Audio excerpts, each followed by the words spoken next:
We're talking about menopause today. And as you may have guessed, I am not an expert by any means in this topic, but my guest is an expert at helping to sort out the chaos of this time period and helping it to become the most empowering phase of life. Let's dive in. You're listening to the Begin Within Health Show with Nate Slager.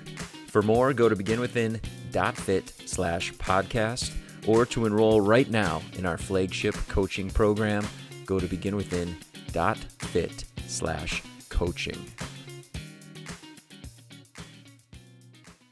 My guest today is Johanna Swanson. She is a menopause educator, counselor, and coach. She has an incredible background in psychology and a master's in education. And she navigated her own experience with surgical menopause, as you will hear, and then discovered her own path to wellness. She loves helping women reclaim their vitality in midlife. And as I mentioned at the outset, turning this from a time of what is chaos for some into a very empowering phase of life. You are going to absolutely enjoy this interview. I learned a lot.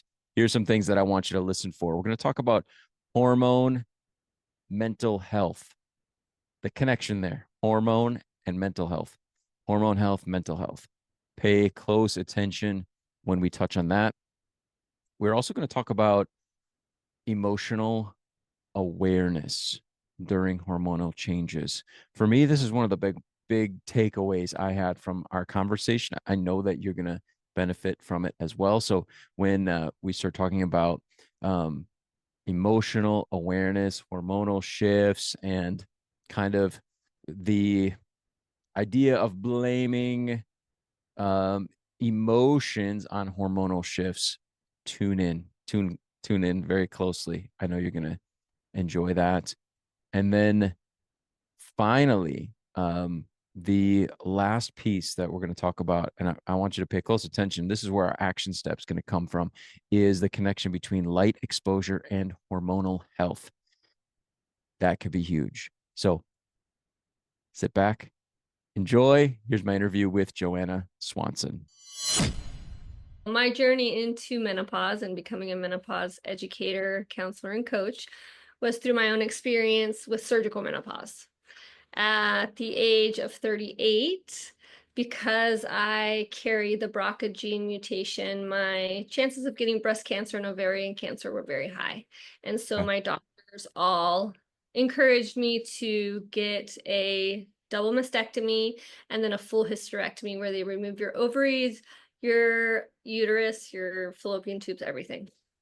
Okay. And so that thrust me from being someone who was always very balanced, had phenomenal emotional health and mental health, into just complete chaos, where I had severe anxiety, depression, and this hopelessness that I'd never experienced before in my life, even though I've had challenges where, situationally, there were these external reasons why I was having, going through some depression. But Yeah. to have it be something that was completely internal while everything outside was stable was very confusing, and it was very lonely. My medical professionals were just kind of like, well, yeah, you went through surgical menopause. This is just kind of how it's going to be. And I refused to accept that and decided to just dive into educating myself on how to help myself. And so I ended up completely changing all of my hormones that I was on. I was on I wasn't on bioidentical hormones. Luckily, my father's a physician, and so he was able to help me kind of play around with all of the different types of hormone replacement therapy in order to find something that worked for me. Okay. One thing being that I put myself essentially on progesterone, which the majority of doctors, that's not the protocol. If a woman does not have her uterus, typically they say, oh, well, you don't have a uterus, therefore you don't need progesterone, which is Okay. complete because progesterone plays so many important roles in the brain, the body, all of our body systems, and specifically helping with anxiety. So from one day to the next, after putting myself on progesterone, I noticed a complete change in my anxiety. Wow. And so, it was just such a lonely experience being so young. None of my peers were going through perimenopause or menopause. No one talks about it. A lot of people there's so much shame that can surround this transition just because of society and the Mm-hmm. way that youth and beauty and so after I finally was through and to the other side, I decided, this is ridiculous. There's no reason that women should be suffering so much through something that's natural that will happen to everyone. And I wanted to help others so that they don't have to take the years that it took me to figure everything out, that they could have a good resource. So now I help women really, whether it's depending on where they are in their knowledge about menopause. I do education. I help them advocate for themselves with their healthcare professionals because there are professionals who know a lot about menopause and the majority of healthcare professionals that don't know anything. And then we also work a lot on emotional mastery, which is just,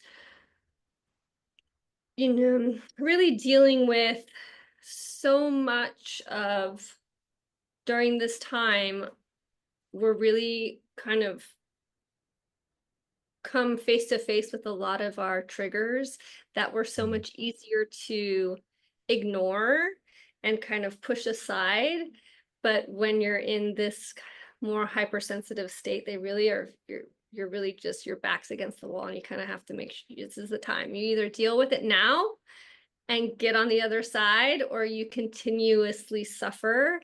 And so that's what I help a lot of women with, is that emotional mastery piece. What is it besides feeling these physical changes that you're going through? What is it underneath that's blocking you from thriving in your life? Mm.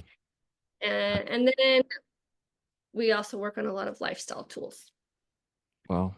Okay. Man, I have so many questions. And I know I said this to you earlier that I will, and maybe I'll just put my foot in my mouth. I'm gonna say something completely offensive. So I'll put that out there. I don't know a lot about menopause. Okay. Mhm. I'm learning with the listeners, and probably many of the listeners are listening and like they know way more than I do, even though I've been in the health space for so long and connecting with so many healthcare professionals for so long now. Um, let me see. I think I have some questions. Can I ask some questions? Of course.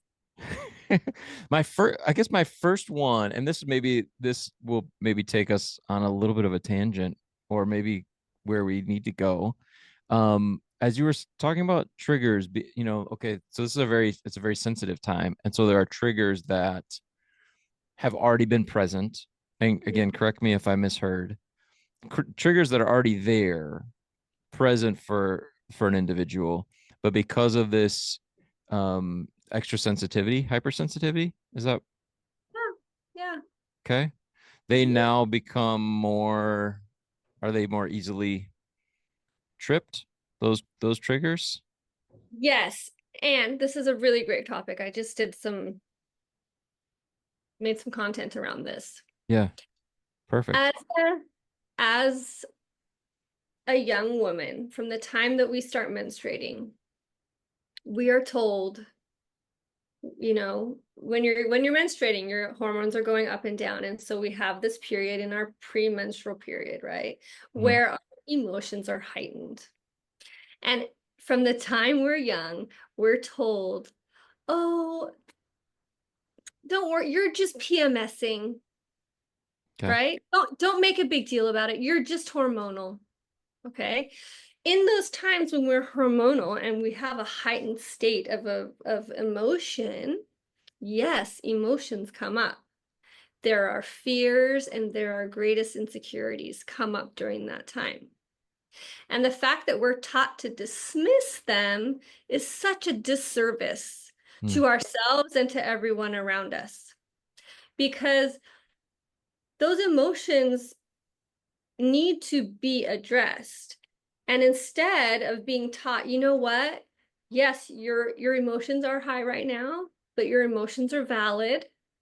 Take some time, be with yourself, journal about what you're feeling. And once you're out of this heightened state, when you're ovulating and you feel good because you have all this progesterone, then is the time to address them Mhm. outwardly with others. To me now that seems so clear that we've all along we've been taught to dismiss our emotions and never address them, to dismiss our triggers because it's just us being hormonal and having Mhm. PMS. Okay, so we go through our whole lives learning to dismiss it, and then we get into perimenopause where your hormones are really heightened and they are very unpredictable. When your hormones start to reduce estrogen, it doesn't just decrease in a straight line. It's going up and down because your body is trying to pump out those eggs, as many eggs as it can before you're done so. Okay. And that's what creates so much of this emotional roller coaster, which also brings up all of these triggers, all of these insecurities and fears. If we go with what we've always been taught, oh, well, you're just crazy. You're going through menopause. Ignore, ignore, ignore. When in reality, this is our chance. This is our chance to finally take on these fears and insecurities head on, because we're stepping into the next half of our lives where if we can really work with those fears and insecurities, we can be the most powerful, joyful, free person Wow. that we've ever been. And so when you get your back against the wall there, when you're feeling so overwhelmed with all of these triggers and all of these fears and insecurities, you have a choice of the path that you want to go down. Wow. So I really see with clients, those that are willing to take that path and have, want to do the hard work to look at what these fears and insecurities are that they've been taught to push down their whole lives, the power and the wisdom and the agency Hmm. that they have, and Wow. moving into what's the best phase of your life. Yeah. I did not expect you to. I didn't think we would. I don't know what I expected, Joanna, but I'm like, now I'm like, wow. So, if I'm hearing you right here, this is an opportunity Hmm. that rather, I guess and maybe this is how it is for everybody. I assume it is. Again, I'm a guy, so is that we'll just get through it, right? We're just gonna sort of, for lack of a better word, we're gonna suffer through it. We're gonna get to the other side, and then everything's gonna be fine. Like we made it through this really challenging, difficult time. And what you're saying is, no, like this is an opportunity to collect wisdom and things that are going to actually be very, very meaningful in making making the other side more enjoyable. Because And we have we're halfway through our lives. I'm gonna live until I'm 90, so I'm halfway through. yeah, You know? gotcha. Okay. Um, I guess, what do you recommend? I know you mentioned journaling kind of as part of the process prior to menopause. as Mhm. being maybe one of the valuable things, like journal during this time, collect some of the Data. emotions and the frustration. Is that similar, or how would you recommend that someone approach getting as much as they can out of this process? Well, a lot of it is just a lot of work. I love the work by Byron Katie is really powerful. Being able to really learn how to put space between the essence of who you are and your emotions in order to not be consumed by them is really important. Becoming more of the observer, which Hmm. meditation helps a lot with that. Working one-on-one with a coach or a therapist is very helpful.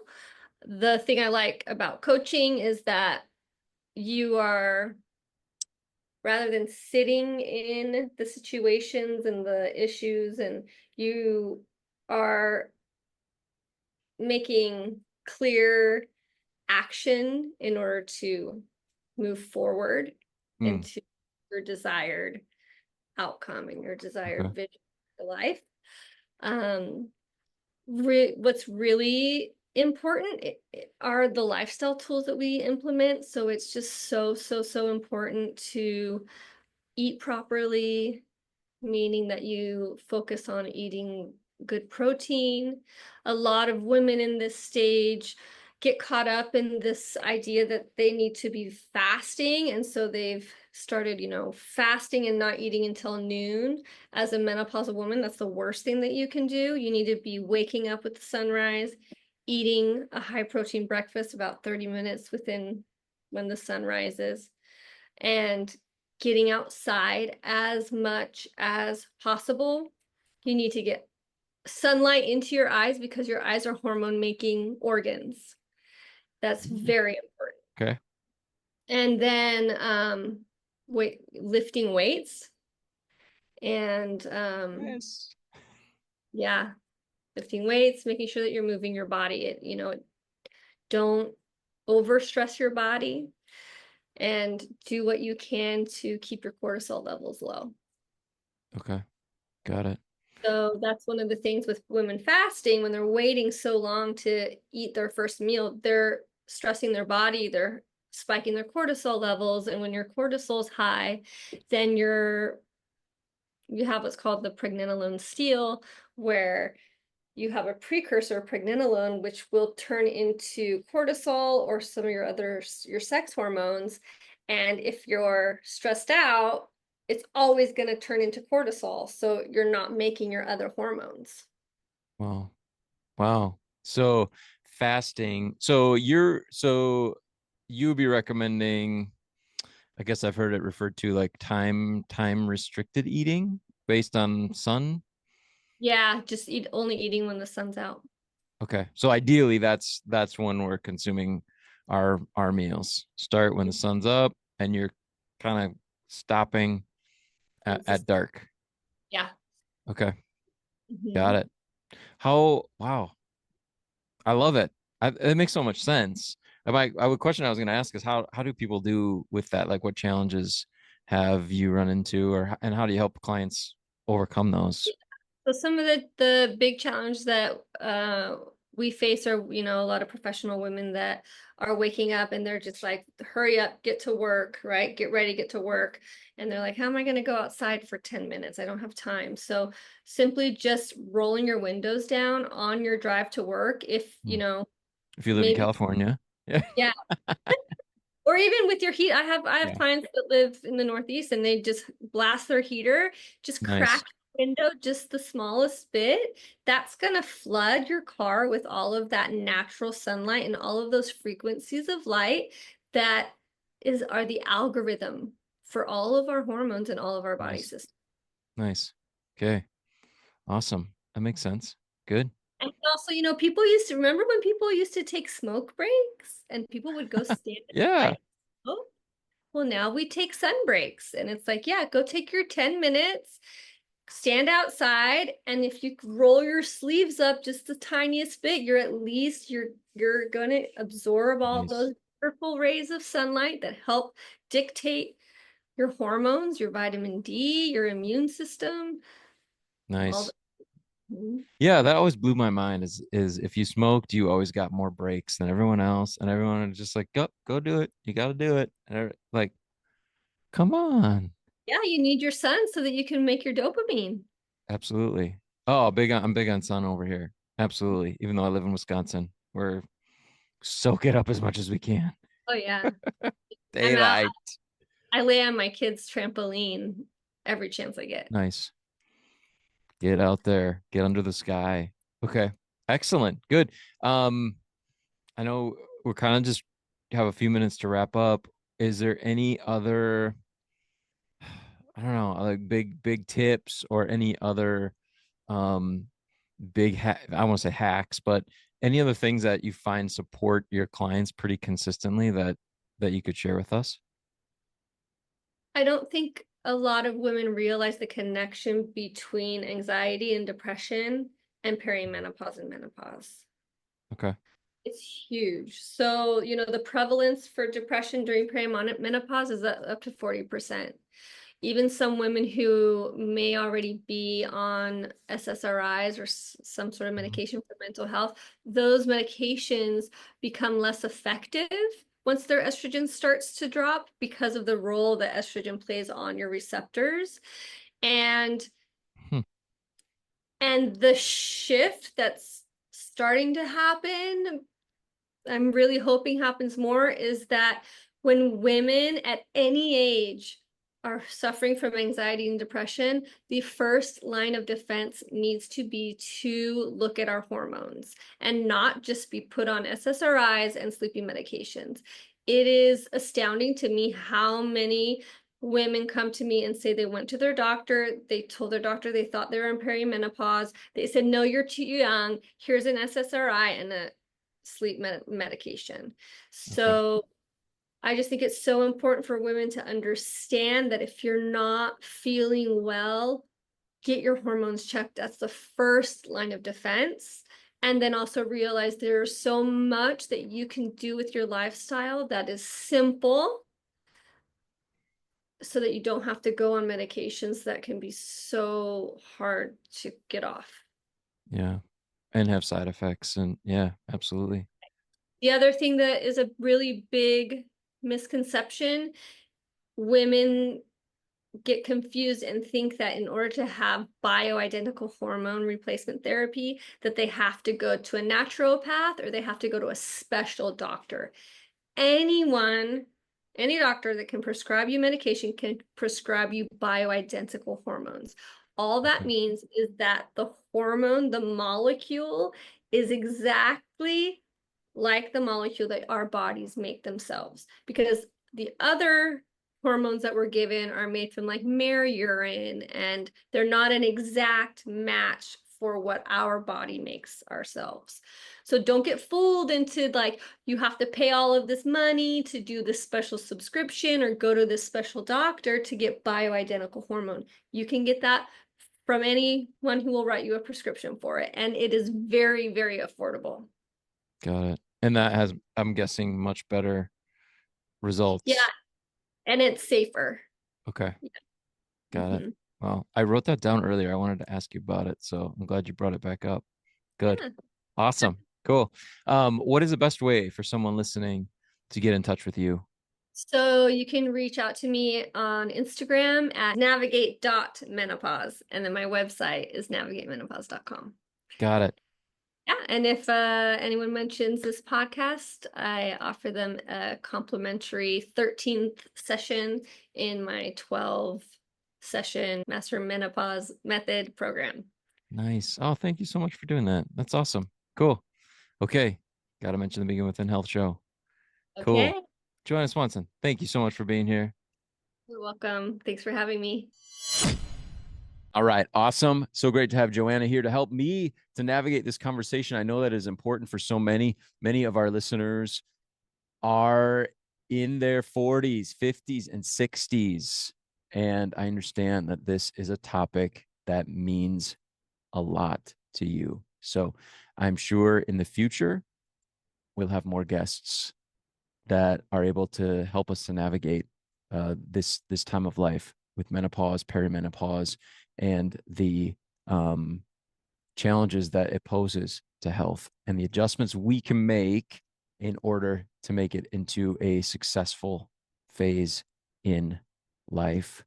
Now, Joanna's website, navigatemenopause.com, is waiting for you. You can book a free strategy session with her. There's a very clear button right at the top above the fold on her website. She has it set up really beautifully.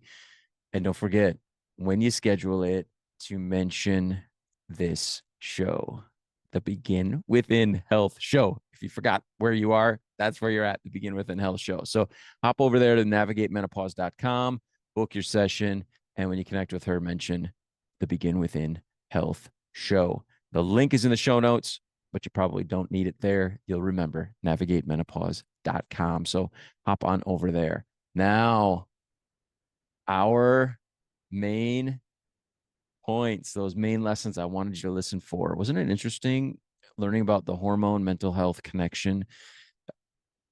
What Joanna mentioned there, 40% of women experience depression during perimenopause.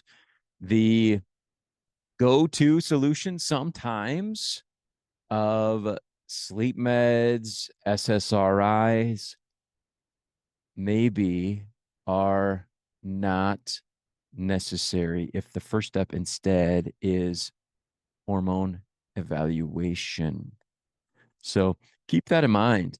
I think that's an important lesson for us to take away, is even when discussing it with the doctor, push on getting those hormones evaluated versus some of those other maybe band-aid meds that might be offered. And again, I'm not a doctor, I'm not an expert, I'm just passing on the expert information as I've come across it. And now that you have as well, thanks to Joanna. So keep that one in mind.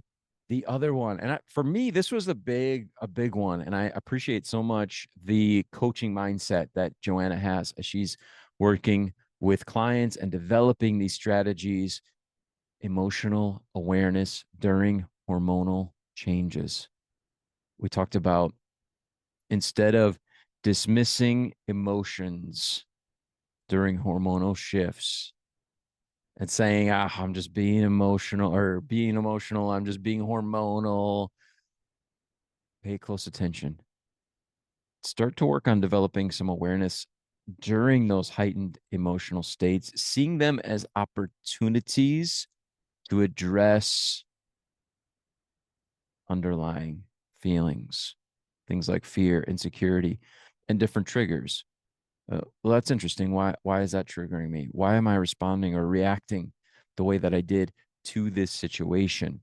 Working through those emotions can lead to greater wisdom and personal power into the next phase of life. Isn't that interesting? So we're not just trying to get through it, just survive through it, just saying, I'm being emotional, but rather to get that Sherlock Holmes magnifying glass out and analyze, develop some extra awareness around it, viewing that as an opportunity.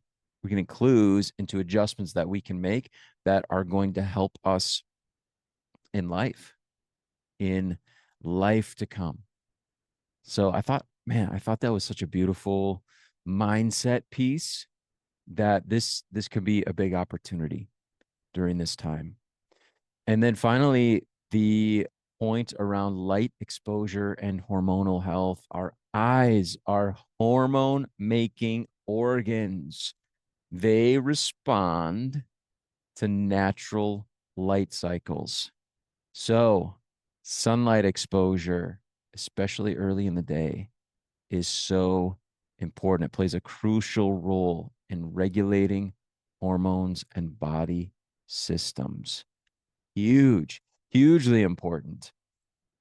Natural light is providing an essential algorithm for hormone production and regulation, and it affects everything, every cell in our body, especially mood and metabolism, those things that Joanna mentioned. So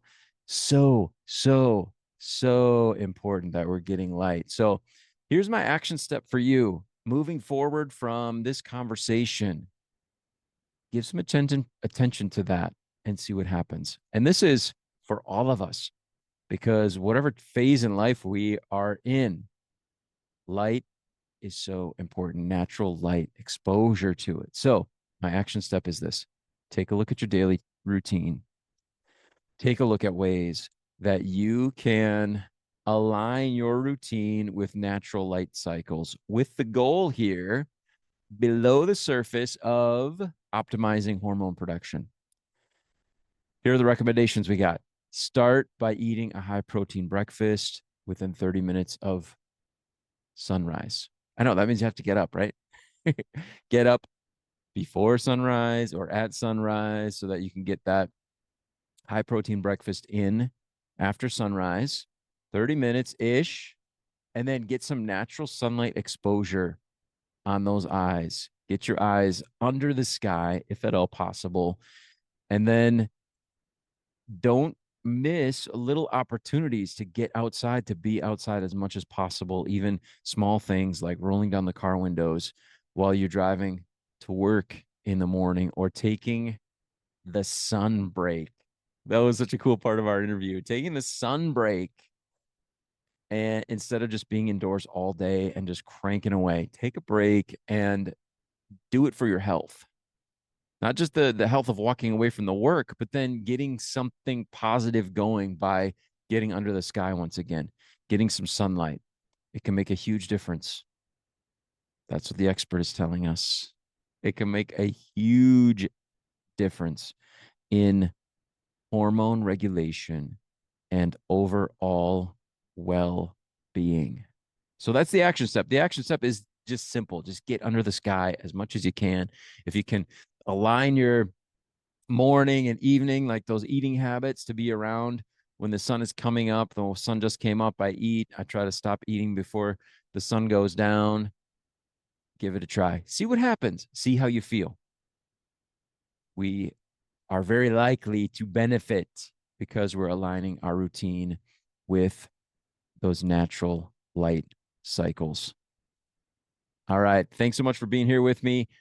Thank you as well for rating and reviewing the show. I know so many of you have done that already. I appreciate it. Please, if you haven't done so, I know you're feeling like, oh, and I haven't, Nate. I listened to the show. I haven't done it yet. Do it. Please take just 15 seconds right now. Hop over to the show in your podcast player, and whatever is there in your podcast player, especially if you're listening on Apple Podcasts, you can rate, and then you could just write a little sentence about what you enjoy about the show. That would mean so much to me and help other people to be able to find it. But thanks so much for being here. And as always, I want to invite you to continue to take good care of yourself. I'll talk with you again